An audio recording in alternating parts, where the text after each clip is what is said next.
Hi, and welcome to The Art of Film Funding. I'm your co-host, Claire Papin, along with writer-producer Carol Dean, author of the best-selling book, The Art of Film Funding, and host of this show. Carol is the president of From the Heart Productions, a nonprofit organization that has supported filmmakers with the Roy W. Dean Grant, fiscal sponsorship, education, and resources for over 30 years. Carol also teaches the Learn Producing class. Each class features an industry expert guest instructor and is designed to give the information, guidance, and support to become a successful producer. You can learn more about this class and all of From the Heart Productions offerings at FromTheHeartProductions.com.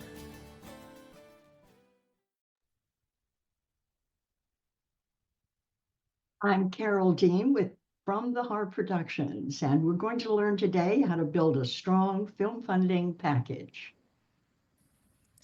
Our special guest today is Irina Chernikina. She's a filmmaker with over 2 decades of experience in producing, directing, writing, and editing. She's led multiple projects from development through post-production, focusing on narrative filmmaking. Her recent work includes directing and producing the comedy series Being Bossy, and on an ongoing anthology series, Bedtime Stories, where she also served as writer and editor. In 2024, Irina produced 2 feature films, a thriller, Smile Maker, and a horror, Legado. She's currently developing a comedy feature, Bum Next Door, which has a pre-sale offer from Glass House Distribution, along with Knockout, a female-driven action film, and Circulus Initium, a science fiction action series. In addition to narrative projects, she's worked on commercials, music videos, and educational content. Her experience across multiple aspects of production allows her to efficiently manage and execute projects while maintaining a clear, creative vision. She currently manages the Film Funding Group with her partners Matt Chassin and Randy Fabert. And Carol, Irina has created an important filmmaking class as well. Yes, she has, Claire. Irina is dedicated to filmmaking and to supporting filmmakers. So thank you for joining us. Thank you, Carol, for having me. Well, let's get started with your story because you grew up in Moscow, where American films were banned, and yet you found a way to access them and learn from them. So, how did those early experiences shape your passion for filmmaking? Yes, I was born and raised during Cold War in Soviet Union, Soviet Moscow. But luckily, my uncle was an avid film lover, and he was part of this underground exchange network where people were exchanging VHS tapes with American films that were at that time illegal in Soviet Union. And through him, I was exposed to a lot of science fiction, action films. So I was one of my favorite films was Original Alien, strong female protagonist and such.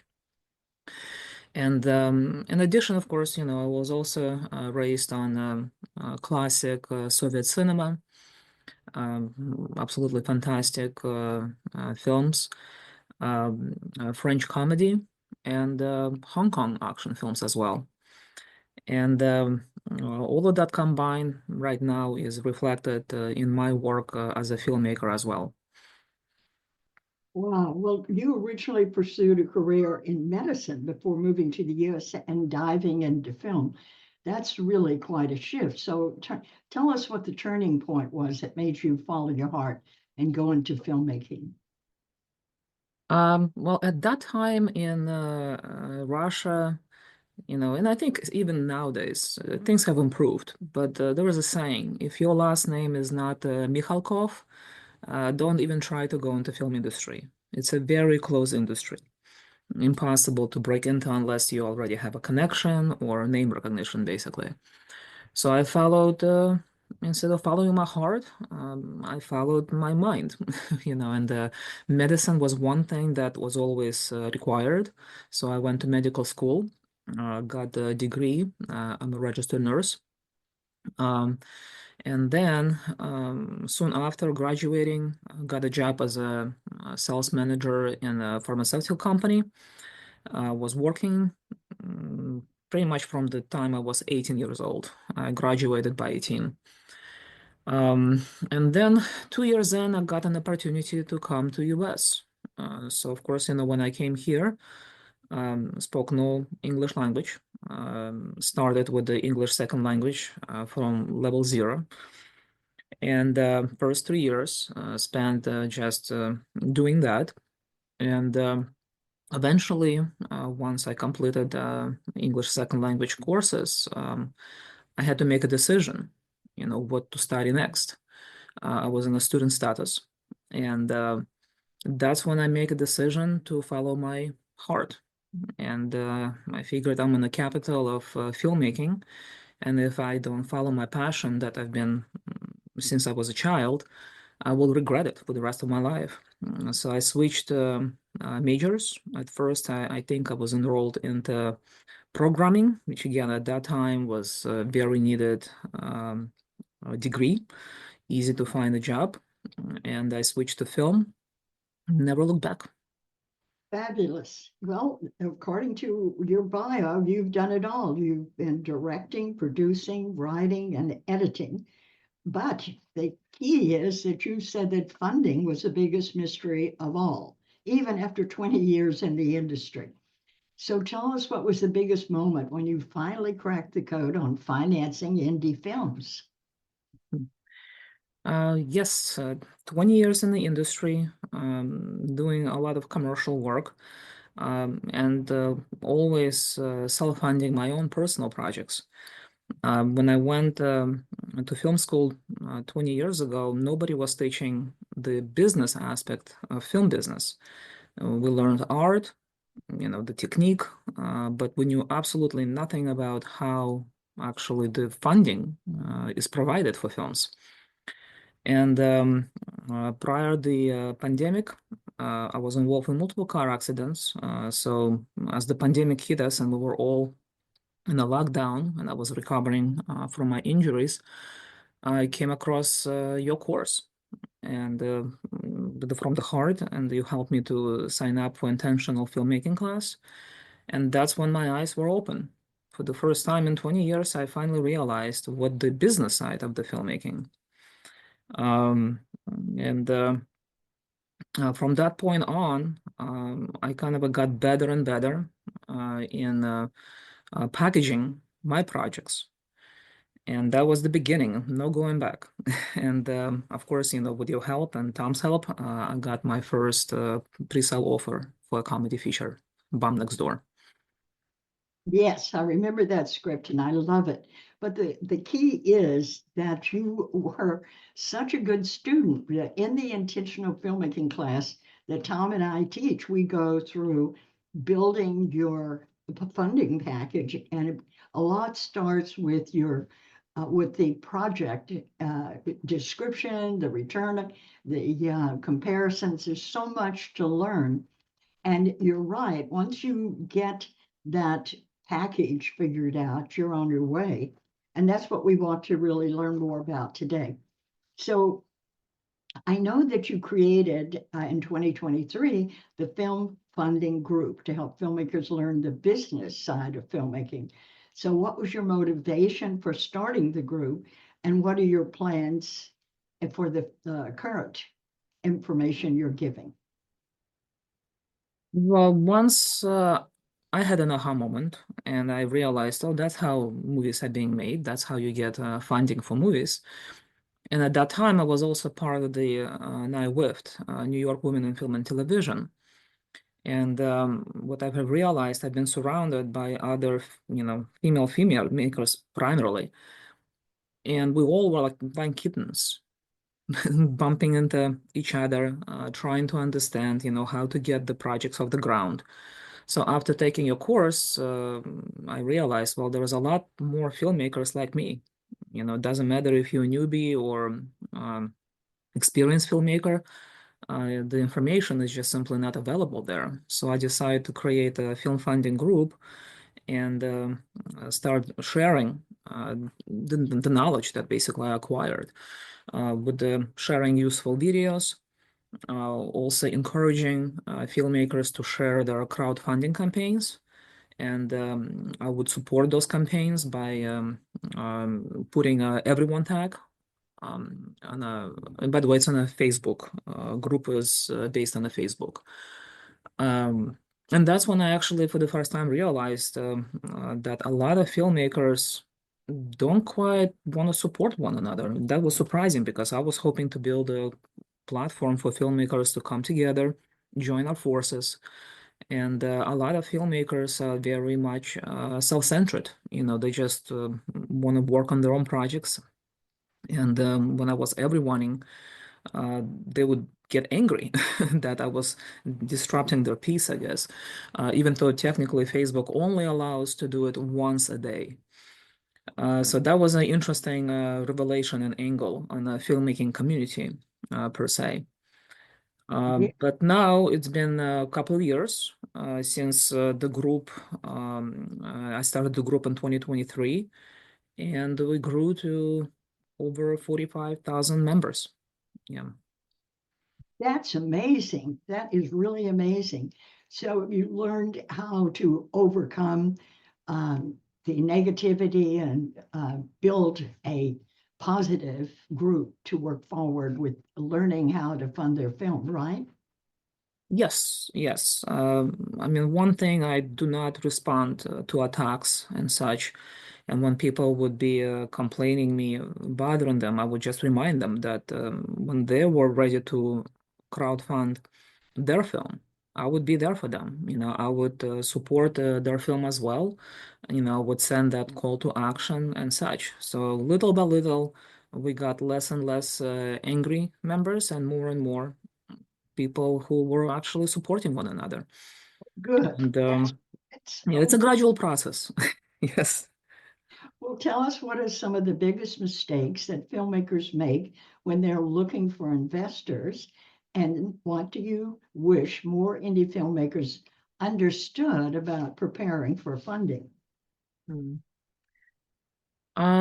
Well, from my experience, and just to give you a little bit background, so I started with packaging all of my projects, and then started collaborating with other filmmakers that I'm attached as a producer to packaging their projects as well, helping them getting noticed. And every time people would, producers, potential investors would give a fantastic feedback on our packaging. And now we have multiple projects about to go into production. And simultaneously, as the group was growing, we started getting a lot of scammers who were offering packaging services or financing services. Not all of them were scammers. Some of them were real. As a result, I was able to see what other people are doing. And I realized that what basically I have learned and implemented was the real deal. We're not obviously scamming anyone. And the packaging was really attractive, and the information included was a lot more professionally uh, portrayed compared to some other packaging services that I came across of. And in dealing with scammers in particular, that what pushed me towards starting live sessions in the group so people could actually meet each other face to face and see, who's the real deal, who's not. And as a gradual progression, I started inviting different producers, experienced people in the industry, sharing their knowledge, all with the focus on financing, working with investors, and such.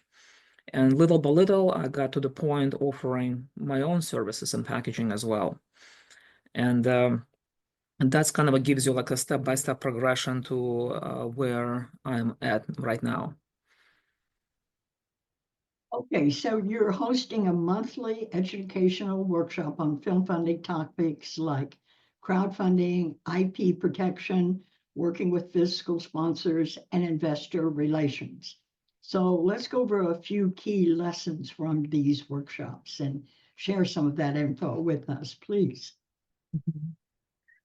Yes, and I'm realizing I didn't answer your last question regarding what mistakes I see people make in packaging Yes, their yes. projects. So I'm just going to backtrack a little bit to that. Okay. Um, what actually packaging includes, right? Um, a pitch deck and a business plan that also includes a budget. And what I see a lot of times, a lot of people mix those two things together. They create a pitch deck that technically is a business plan. They include financial information, disclaimer, etc., etc. And that's a big no-no because of I believe, the securities law in US that you cannot provide financial information to people unless you're asked to do so. So that's a one big mistake. Regarding disclaimer, the whole purpose of the pitch deck is to attract potential investors as well as producers. And producers in particular, in the US at least, are legally cannot read any kind of unsolicited materials, screenplays and such. So the pitch deck is the one thing that you can bypass the gatekeepers, basically, to bypass people who read the screenplays, right? Because producers will not read your screenplay. So the moment you put a disclaimer on the pitch deck, you're creating a blockage. The moment the producer opens your pitch decks and the first thing they see is disclaimer, they're going to close it. So that's, I think, the one thing that I see over and over again, that people mix those two very important documents into one. And of course, I'm going to talk a little bit more how I do things because I do things a little bit different after, getting my own approach and such. And I apologize if you could possibly repeat the last question one more time for me. Sure. I want to know about some ideas that you have taught your people in your monthly educational workshop on film funding, things like crowdfunding, IP protection, fiscal sponsors, and investor relationships. Yes, yes. I remember the very first workshop we have done with the producer, focusing on legal aspects of filmmaking, the importance of copyrighting your work, as well as having some other contracts. Even though I personally, in that regard, always go to my attorney. I'm not an attorney myself, so I highly recommend filmmakers to find a wonderful, great entertainment attorney, and you will be a team for years to come. Don't try to take care of the legal aspects yourselves, unless you are attorney yourself, of course, just maybe in a different field. And I have friends who switched to film, initially being attorneys, I think in real estate or something. So there was always a possibility of that. Then, of course, crowdfunding. Nowadays, crowdfunding is essential aspect to learn for all the filmmakers because it's not just about getting the money. It's also about building your own community. It's about, getting comfortable with that reach. And it's a gradual process because crowdfunding campaigns take months to prepare. Of course, working with fiscal sponsorships, and that's what I learned working with you and from the Hard Productions, Carol. Incredible advantage of working with the fiscal sponsors is that once you do get that money, including crowdfunding money, there is an opportunity for your supporters to get tax deductions. So people do not risk not investing, that's a wrong terminology. Investing is separate. Yeah, you cannot mix fiscal sponsorship and investment. But by supporting filmmakers, people just simply deduct that money from their taxes. And when it comes to developing relationship with investors, at first people don't know you as a filmmaker. So by offering potential investors in the beginning to become your supporters and getting that money back builds trust because they're gonna see that they give you a small amount of money and you do the job, you maybe do a proof of concept or something like that. And then the next step, they're gonna trust you with the larger amounts that you can actually make your documentary or feature film, et cetera, et cetera. And of course, the biggest challenge working with investors. That's one area that all filmmakers have always the same question comes up in our group as well. Is there any investors in the group? And people don't realize that to develop a relationship with investors, again, it's not overnight. It takes time, years sometimes. And each filmmaker has their own approach and a way to do that because it's also based on your project, what the subject matter, what kind of a people you're gonna connect with. So it's all about building those personal relationships. And I think this is where most filmmakers also want to skip that step and they just simply ask for the money, but they forget that there is a process involved there. Exactly. The first thing when you start to talk to an investor or a donor, while you're talking, they're thinking, do I like this person? Do I trust this person? And the psychologists say that people make up their mind in less than a minute. You have 30 seconds to win them over, to get them over this hump of liking you and trusting you. So this is the key thing. And you have to be so comfortable with your film and confident that you can make the film because that comes through when you talk about it, right? Absolutely. Absolutely. And the better your pitch and the more information that you have about the film, and it's your ability to pitch it with straight eye contact, your posture is of importance, how you hold yourself, how you sound is important. It's what you say, how you look, how you sound. Those things are more important than what you say, we have learned. All right. Absolutely. I absolutely agree with you, Carol, because from my experience, once I packaged my projects and I had my first film experience when I was pitching to producers and such, it was a little shocking that I got my pre-sale offer without the producer actually reading my script. It was all based on my presentation. And of course, Exactly. it doesn't mean that your screenplay cannot be worked on. I mean, you have to improve your script no matter what, because in the end, it's going to be your responsibility to recoup that investment, right? So if it's not on the page, it's not going to be on the screen. So of course, the screenplay has to be in a very, very good shape. But what's fascinating is that you can get an offer and a deal just based on your presentation alone. Well said. Yes, that's the key, the trust factor. So what I think is really important that you're talking about, the crowdfunding is true. It takes 3 months minimum to prepare for and start the crowdfunding. But the whole thing is about you're finding your audience because in today's world with distribution the way it is and how hard it is to get into a theater, there are many markets that you can go after for your films. But the secret is who's your audience?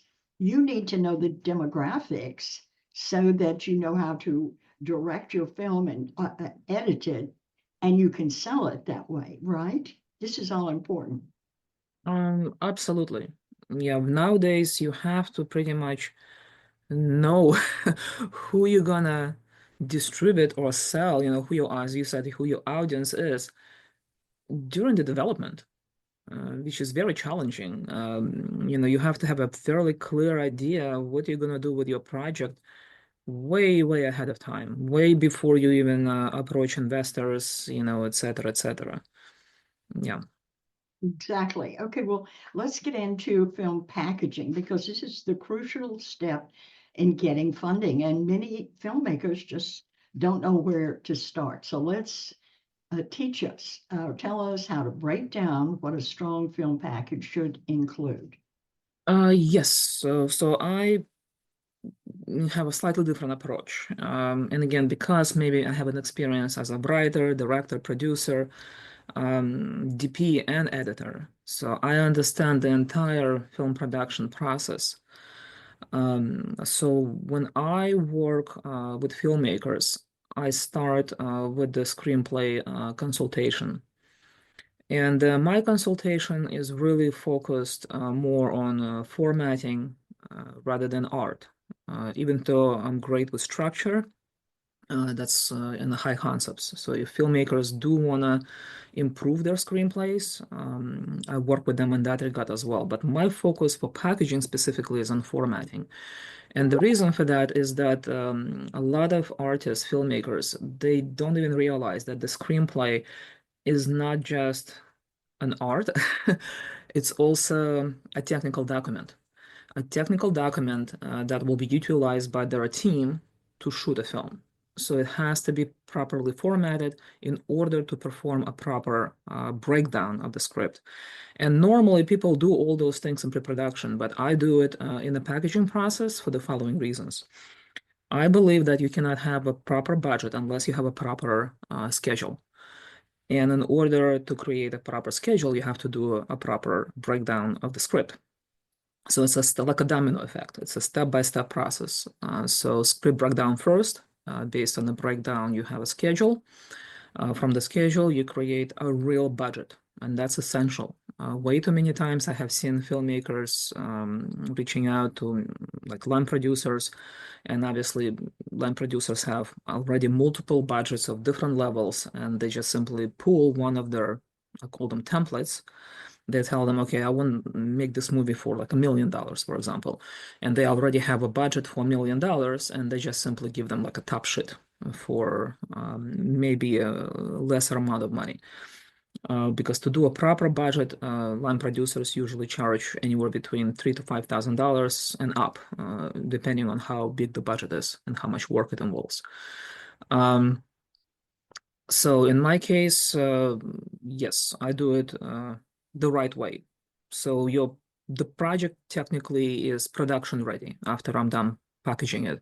So let's say you go and meet with investors and you get the money. You can go into production with the documents that I provide. Of course, AD will have to adjust the schedule and such, which is always an ongoing process regardless. But that's my approach. And of course, the budget, then the top sheet of the budget included in a business plan. But of course, business plan is the most important aspect of the packaging because once you hook the potential investor with your pitch deck and your presentation, your verbal pitch, and then the pitch deck, and then the screenplay, they will ask for numbers. Most investors are business people, and they want to see how they're going to recoup that investment. So the business plan includes financial projections. Of course, you also have comparables, similar films, how much similar films have made, and then we go into financial projections. And normally it would be extensive process, to find that information online. And of course, now with the industry changes, the box office failing, one big advantage is using large AI to find such projections. One strong aspect is that they include the streamers' financial projections, which I tried finding online. It's just not there. No, I don't know. Maybe other companies offer similar services, but as far as I know, this is the only company where you can pull that information. And again, because the box office, traditional box office is falling, for investors, it's even more so important to see, how much money realistically your specific project can make on the streaming services alone. Right. This is really important because we know that the studios are using AI to make decisions. They're putting your screenplay into a program like Largo AI, and they're coming out with the results of the intensity of every scene. What works, what doesn't work, when your energy falls off, it's all there and you get graded. And so the secret is once you know that the studios are using this, you should use it, or that's my suggestion. Use something like Largo AI on your script, get feedback, fix it, and then go back and run it again. Because we work with people like that, as I know you are now. And sometimes it takes 3 times to get your very best results back. But just think of the improvement that you've made to your script through the electronic information that's not biased. It's not some guy who wishes that who is reading your script and making personal observation. It's a computer that has stored some of the top screenplays in the world, right? Yes, that's another important aspect of Largo AI. Yeah, my focus was on financials and such, but I understand why some people uh, feel maybe a little bit uncomfortable using AI and giving, your script away in a sense. But the important thing is, it's actually a locked system.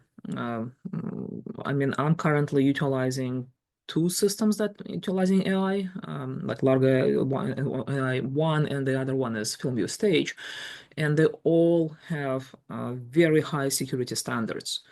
So your script is anywhere on the internet floating around for all these other random AIs, to steal your work. No, they actually very careful, and it's also this company's reputation is online.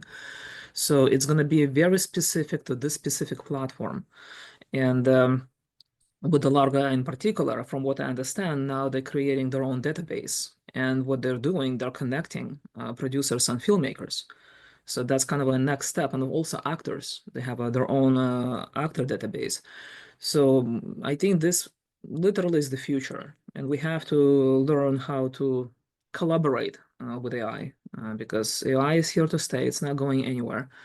And we just have to get used to the idea and take advantage of it. Because again, as far as the financial information in particular, you just simply cannot find that information anywhere. Streamers are very careful about what they give every so often. They might give one piece of information for one particular movie or maybe one particular show, right? But generally speaking, that information is completely locked away. Walked away. You're absolutely right. So now I want to respond to what you were saying about budgets. This is exactly what I'm teaching in the Learn Producing class. And we use Maureen Ryan's book, Producer to Producer. That is a great book for anyone making a film. So in there, it's all about, she starts with breakdown and budget because you can't do a budget without a breakdown. You're absolutely right. Those are the key things. Running the film grants that I do, Irina, I see people lose the grant when they have a fabulous concept or script, but they can't figure out how to explain it, and their budget is so far out of line that it is ridiculous. You might get a feature film with a $30,000 fee for post, and you think, what planet are they on? Mhm. There is. Yes, I mean, I have seen some budgets that leave absolutely no money for things like marketing. A lot of independent filmmakers just forget about marketing altogether. Or, for example, your legal department, right? They completely under budget that. So yeah, there are so many different aspects that you also need to understand, and the difference between larger productions studio productions versus indie productions.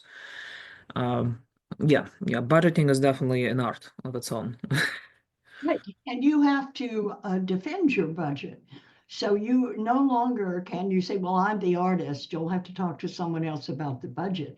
No, if you're looking for money, you have to understand money. You have to, if I say to you, why are you spending $20,000 on this cinematographer? And you have to say, because he's the best. You have to defend it. And you have to know all those prices. And I really think it's the old-fashioned way. You just pick up the phone and call. Your favorite people are people that are the camera rental place or the editing. You check with your editor, you get prices, and then you come up with a really believable budget. And forget this idea of having three budgets. You don't go to an investor or a donor with three budgets because they spend a lot of time making money and they won't understand that, right? You need a budget that you know that you can make the film with. Absolutely, yes. You have to have a real budget.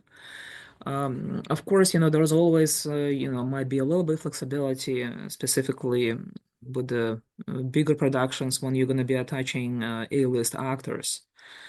So once you attach bigger names, of course, at that point, you might adjust the budget again during the pre-production stage. So again, budget is a flexible thing. It might change a little bit, but at least the core budget will not change. Like, how much money you actually need to make your film. Above the line for the actors, yeah, that's one thing that can change. Unfortunately, sometimes actors fall out of the project, right? You attach the project, the name actor to the project, and then maybe there is a scheduling conflict. So you're looking for a replacement, and you might attract even a bigger name at that point. So there is a possibility that once you attach a really, really well-known actor in that stage, usually finding an investor to just fulfill that difference is not big of a challenge because any investor will understand that's a plus, right? That makes you stronger, your project stronger. But again, it's not going to change your core budget. How much money you need for below the line, basically, your crew, right? Your post-production, your marketing budget, et cetera, et cetera. Those numbers gonna be pretty much locked in. Right. Well, and you talked about an attorney. For a funding package, you really just need the attorney to make sure that your disclaimer is correct. But basically, this a package should say, we're just talking here. This is not an offer, right? Yes. And in my case, I've seen so many different business plans. I compare different companies, different people who offer their services. And personally, I settled on a business plan from Tom Malloy. Exactly. It's straight to the forward. And again, it's an actual business plan that Tom uses himself to approach his investors. So obviously, it works for him, and he's a very experienced producer with many, many pictures under his belt. And I just settled in on that. And just to give you also a comparison, I've seen other business plans that were just full of random text and maybe like 50 pages long. Oh And my gosh. and I see that, and my interpretation when people do that, and some of them are platforms. You buy those packages, and I think it's a trick. They overwhelm filmmakers with so much information that filmmaker thinks there is no way I can do it myself, and they end up hiring them to do it for them. But from the quality of the packaging that I've seen, if this is what they do, no investor has time to possibly read 50 pages of random information. You have to have very precise information to the point. You also have to include visuals. Yes, So this way, information smoothly moving forward from page to page to page. And again, in my opinion, Tom's business plan is absolutely the best, and it's actually time tested. I do. I think so too. It's under filmmaking stuff hq.com. Tom Malloy's well, it's what is it called? It's a business plan, or he has a certain name for it, but you'll find it on his website. But now let's go over the worst stuff that you see, the mistakes that people make on their business plan. I want to make sure we cover that so people know don't do this. Well, one thing I just mentioned, their plans are simply too long. Too long with a lot of fancy wording, but no real meaning behind it. You're not there to impress investor, how cool, your business plan looks. You have to be practical. So you have to be short and to the point. You still have to cover all the important aspects that business plan includes, but it has to be efficient. Um, so of course, things like you have to include where are you filming for tax incentives, right? If you're filming in US, which state, because different states have different offers. If you filming overseas, again, you need to know what potential money investors gonna get back just from the tax incentives alone. Yes. For example, my comedy will be filmed in new state of New Jersey that just last year increased their program even more. So now, you're getting up to 40% back. It's incredibly important for investors. Yeah.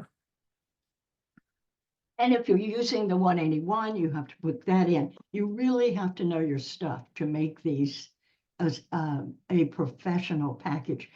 But when we're talking about a lawyer, I wanted to recommend Robert Siegel out of New York, Seigel. Mm. He is our attorney from the Hart's Attorney, and he's also Tom Malloy's and many, many filmmakers.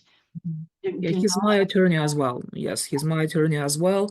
Oh, And as wonderful. I mentioned, I currently attached to 4 projects, in different stages of production and development. And I'm working with Matt Chassin, who's my EP, and he has multiple filmmakers that he's working with. And he literally right now has one of his films going on production, and Robert is also on the team as an attorney, and had nothing positive to say. He knows what he's doing. He's great in explaining things. There is no ego involved. He's very, very professional. And and of course, the other aspect for independent filmmakers in particular, he makes it work with you. He makes it work. He sees your budget. He understands that people who are shooting $100,000 production cannot afford to pay him as much as, let's say $1 million production, right? So it's also important to find an attorney who understands those differences. And of course, once you work with a studio production, and I know Robert has experience working with Netflix and such, he had very complicated negotiations with them. So it's a fantastic connection. So highly recommend Robert. Thank you. Me too. All right. Well, tell me about your full packaging service that you put together for people. This is everything from script consultation to business plans. So let's talk about that. Yes. So as I mentioned, I start with the script consultation and breakdown, followed by creating a schedule, then the budget, and pitch deck, of course, and the business plan. So it's all-inclusive packaging services, and currently I'm pricing them at $5,550 with the latest addition of Largo AI reporting as well. So at this point, I would say nobody else in the market offers anything close to that. not in the value, not in what actually is being included in the packaging services. Right. Well, yes, that is a heck of a lot of work. And getting, like I say, because I read perhaps 1,000 or more applications for grants, and the budget is one of the most important parts of the grant payment. That's what we look at. What's your budget? What's your experience? And even if you're a first-time filmmaker, that's okay. Who have you surrounded yourself with? That's why you always want to put at least 3 people on your business plan that shows us who you're working with and how many films they've made, what their experience is, because all of this matters. See, the secret seems to be that people have to come into filmmakers have to realize that people give money to people, not to films. So who are you? Why are you making this film? That's got to be part of your material in your package. Yes, definitely your team matters. I do include a team on the pitch deck as well as a business plan. And of course, as you mentioned, right, if you have a name DP and you're paying them a lot of money, you need to put that in visuals so that whoever is reading the pitch deck or the business plan understands why this person is so valuable. Yeah. Exactly. So looking ahead, Irina, what's your vision for the film funding group and your packaging business?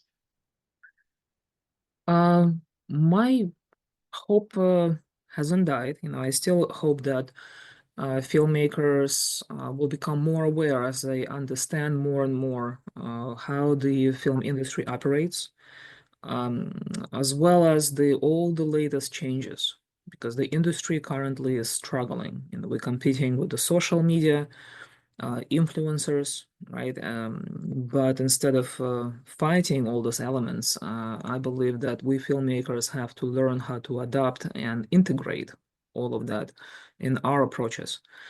And one big aspect I see is the numbers.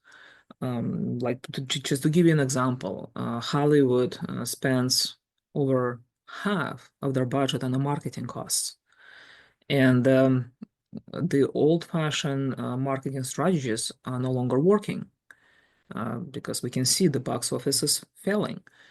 And some people, of course, blame for the quality of movies, but I don't necessarily agree with that. I constantly go to the movies. I always keep an eye on our industry, see what's being made, and quality of movies hasn't really drastically changed. I would say it's the message, that the people no longer either interested or aware what is playing, when it's playing, because the way the social media operates, and right now most of the marketing is done through the social media, uh, is that algorithms recommend people what they want to see.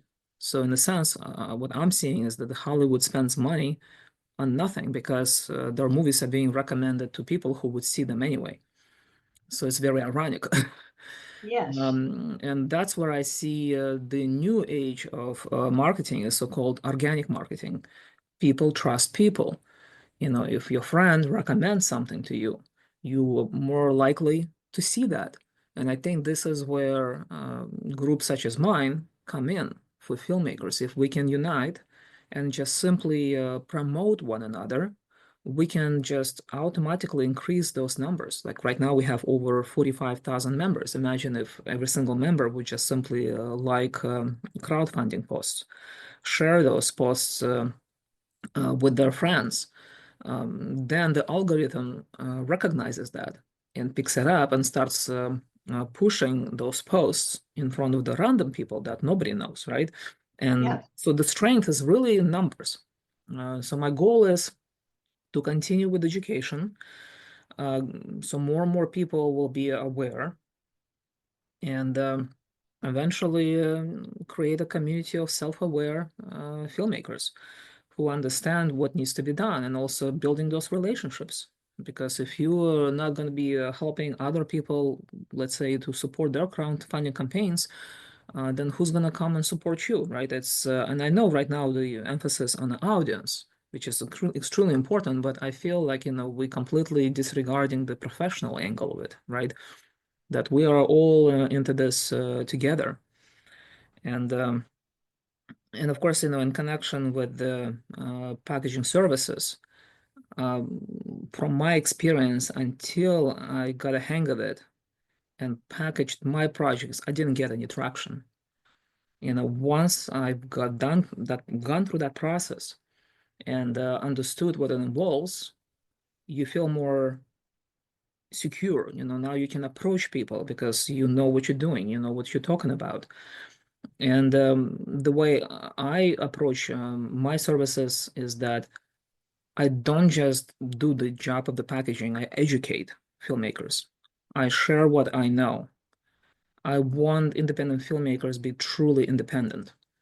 So my hope is that after, we get a hang of it on one project, with the next project, a filmmaker will actually know, okay, maybe I can do it myself. And if not, I'm still here to assist. Um, and that's another reason when I designed my pitch deck, for example, I designed it in Canva. It's a free program. So once you have your pitch deck, you're gonna get a template. You will be able to go in and make those adjustments yourself. You don't have to be attached to me constantly and coming back and, paying me more and more money for any little adjustment. And I know a lot of other people, they lock people in that way. Same applies to my business plan. It's in a Word format. So once you have that, you will be able to make adjustments yourself. Even my budget, I purposely use Excel template instead of Movie Magic or Gorilla software for that same reason. Once you have that budget completed and you have some kind of tweaks to do, you will be able to do it on your own.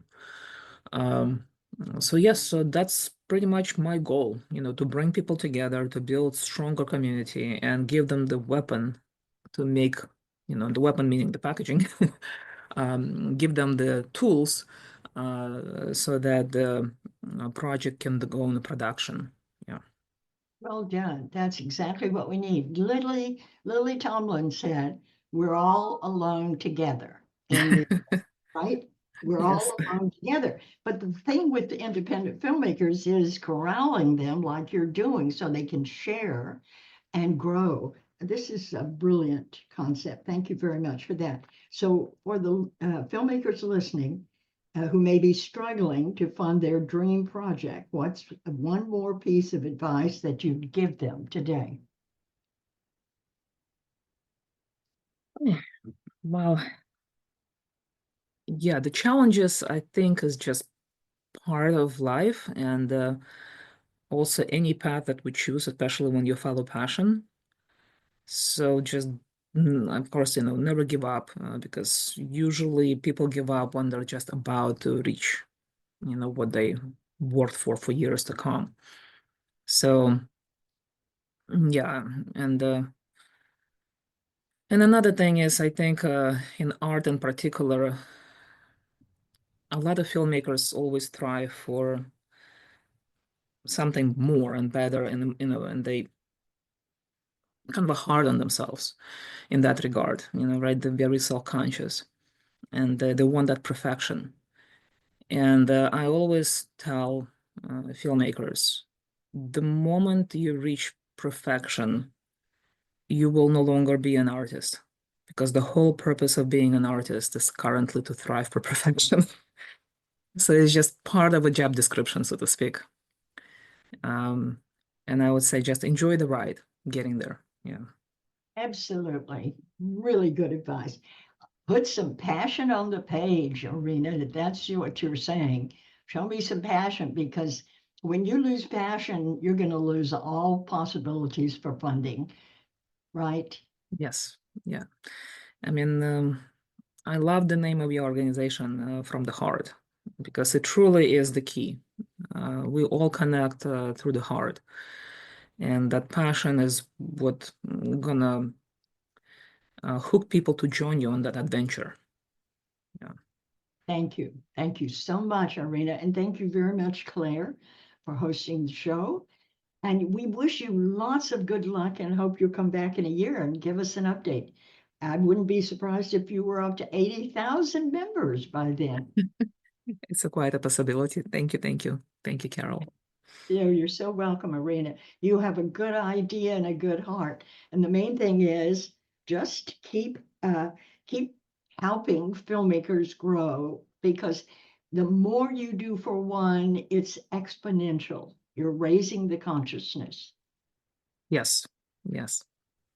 We're all part of the larger, I don't know, I call it universe, Yeah, be it yeah, consciousness or something, we're all interconnected. Yes. we are. And we're connected to you, Claire. Thank you very much. Oh, yes, I learned a lot as usual, and I would say that you have a lot more to share. I know that, Irina. And so I hope we have a chance to have you back on sometime in the future. Thank you, Claire. Thank you. And thank you, from the heart for having me. Oh, it's been a joy. Thanks a lot. And we'll see you next time. Be well, everyone.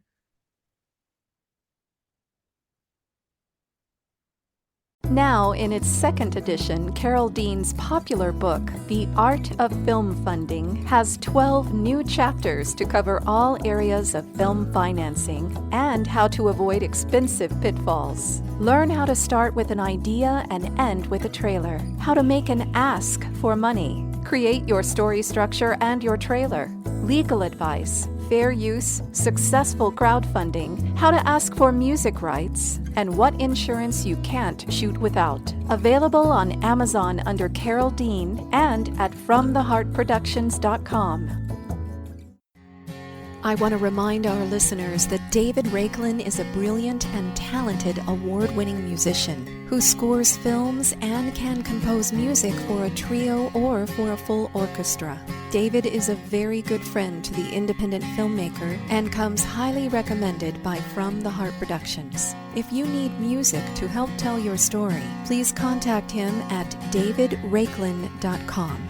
That's David, RAIKLEN.com. And Carol and I want to thank you for tuning in to The Art of Film Funding. Please visit our website at FromTheHeartProductions.com. You can also find us on Facebook and Twitter. Good luck with your films, everyone.